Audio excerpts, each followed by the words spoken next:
Welcome viewers, প্রতিদিনের মতো আজও চলে এসেছি আমার লাঞ্চের থালি নিয়ে।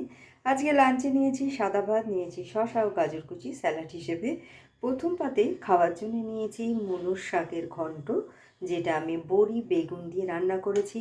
প্রথমে বড়িটা ভেজে তুলে নিয়ে ওই তেলের মধ্যে কালো জিরে ও শুকনো লঙ্কা ফোড়ন দিয়ে বেগুনটা ভাজা ভাজা করে আমি শাকটা দিয়ে নুন হলুদ ও সামান্য মিষ্টি দিয়ে এটা তৈরি করেছি।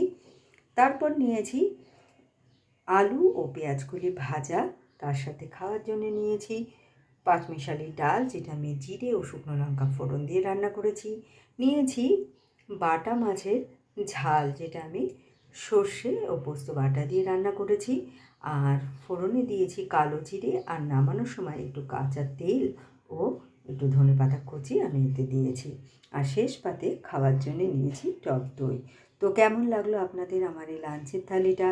ভালো লাগলে লাইক, শেয়ার এবং সাবস্ক্রাইব করবেন আমার চ্যানেলকে।